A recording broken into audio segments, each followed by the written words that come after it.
ഇന്ന് ഒരു യാത്ര പോകുന്നു. റഗ്ബിയിൽ നിന്ന് ഞങ്ങൾ താമസിക്കുന്ന സ്ഥലത്ത് നിന്ന് 50 കിലോമീറ്റർ ദൂരം. 45 മിനിറ്റ് യാത്രയേ ഉള്ളൂ. ഈ സ്ഥലത്തിൻ്റെ പേര് ബില്യൺ ലേക്ക്.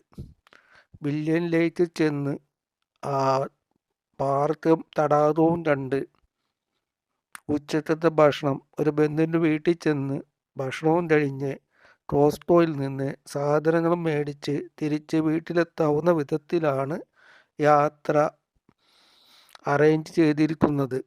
അങ്ങനെ ഞങ്ങൾ വില്യൺ ലേക്കിലെത്തി. ഇവിടെയാണ് യൂറോപ്യൻ കൺട്രിയിൽ ആദ്യമായിട്ട് പീസ് പഗോഡ പണികഴിപ്പിച്ചത്. ഇതാണ് ആ പീസ് പഗോഡ. ജപ്പാൻകാരുടെ നേതൃത്വത്തിലാണ് ഇത് പണി കഴിപ്പിച്ചത്. ഹിരോഷിമയിലും നാഗാസാക്കിയിലും ബോംബ് വീണ് കഴിഞ്ഞപ്പോൾ അവരുടെ ധാർഷ്ട്യവും അഹങ്കാരവും മാറി. സമാധാനത്തിലോട്ട് അവർ തിരിഞ്ഞു.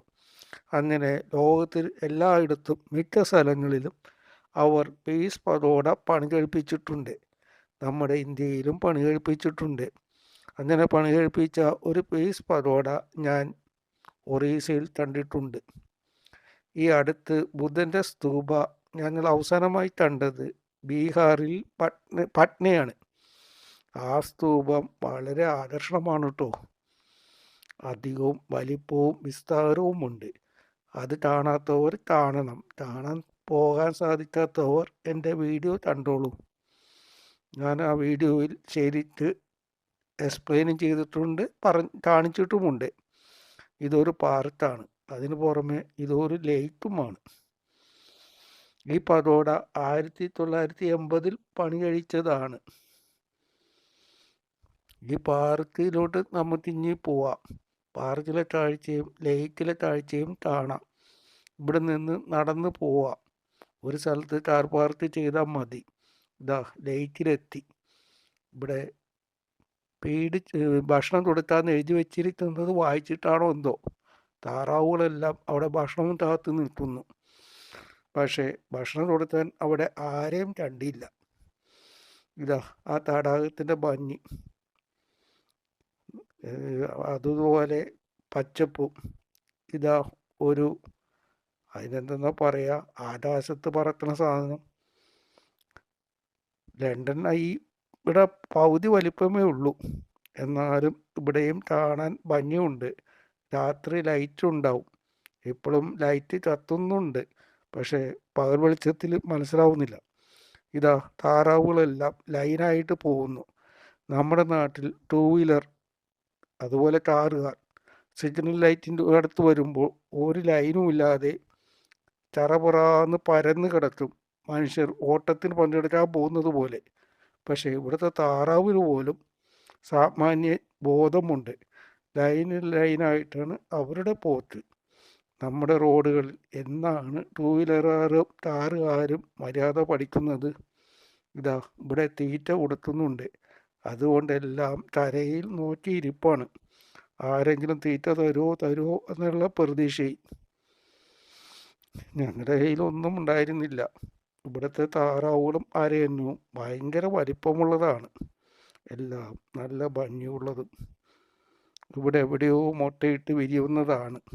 അല്ലാതെ ഇത് കൊണ്ടുവന്ന് വളർത്തുന്നതല്ല. പ്രകൃതിയിൽ തന്നെ വളർന്ന് വലുതാവുന്നതാണ്.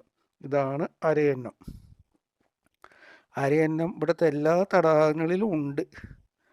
അപ്പോൾ അത് തണുപ്പ് കാലത്ത് ജീവിക്കുന്ന ഒരു പക്ഷിയായിരിക്കും. ഈ താറാവൊക്കെ മുട്ടയിടുന്നുണ്ടാവും. പക്ഷേ ആ മുട്ടയൊക്കെ കുഞ്ഞായിട്ട് വിരിയാനായിട്ട് ഇവിടുത്തെ നാട്ടുകാർ അനുവദിക്കുന്നുണ്ട്. നമ്മുടെ ഇവിടെ ആമ വരുന്നുള്ളതായിട്ട് അറിയാം. എവിടെ എങ്ങാണ്ടുള്ള ആമ നമ്മളെ തേടി, കേരളത്തെ തേടി വരും മുട്ടയിടാൻ. മുട്ടയിട്ട് അവർ പോവും. ആ കുഞ്ഞുങ്ങൾ അമ്മയും തേടി അവരുടെ നാട്ടിലേക്ക് പോകും എന്നാണ് എൻ്റെ അറിവ്. ഇതാ തിരിച്ച് ഞങ്ങൾ അവിടുന്ന് യാത്രയായി. ഇനിയാണ് കോസ്റ്റോയിലോട്ട് പോകുന്നത്. ഇവിടുത്തെ 5 സൂപ്പർ മാർക്കറ്റുകളാണ് ടെസ്റ്റോ, ആസ്ഡ, സൈൻസ്ബറി, മോറിസൺസ്. കോസ്റ്റോ മൊത്ത വിൽപ്പനക്കാരാണ്. ഒരൈറ്റമായിട്ട് നമുക്ക് കിട്ടിയില്ല. ചില ഐറ്റങ്ങൾ കിട്ടും കേട്ടോ, വില കൂടിയ ഐറ്റമൊക്കെ. ഇവിടെ എല്ലാ സാധനങ്ങളും കിട്ടും. അതുപോലെ ക്വാളിറ്റി വളരെ നല്ലതാണ്. ഇത് അമേരിക്കൻ കമ്പനിയാണ്. ഇവിടെ ഗ്രോസറി കടയിൽ മദ്യവും കിട്ടും. അതാണ് ഇവിടുത്തെ ഏറ്റവും വലിയ പ്രത്യേകത. ബിയർ തുപ്പി നിരത്തി വെച്ചിരിക്കുന്നത് കാണുമ്പോൾ കൊതി വരും. എനിക്കല്ല കേട്ടോ, മലയാളികൾക്ക്. മലയാളികളുടെ ഒരു ഹരമാണല്ലോ തുപ്പി. നിങ്ങളെല്ലാവരും എൻ്റെ യൂട്യൂബ് ചാനൽ സബ്സ്ക്രൈബ് ചെയ്ത് കാണണം, ലൈക്കും ചെയ്യണം, കമൻറ്റും ചെയ്യണം.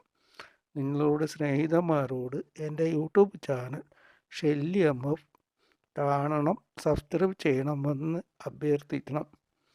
നിങ്ങളെല്ലാവരും സഹകരിച്ചാലേ എനിക്ക് യൂട്യൂബിൽ വിജയിക്കാനാവും. എനിക്ക് അത്യാവശ്യം സബ്സ്ക്രൈബർ കിട്ടി, പക്ഷേ വാച്ചിങ് അവർ കയറുന്നില്ല. നിങ്ങളെല്ലാവരും എൻ്റെ സബ്സ്ക്രൈബർ എല്ലാവരും അത് വാച്ച് ചെയ്താൽ ഞാൻ യൂട്യൂബിൽ വിജയിക്കും.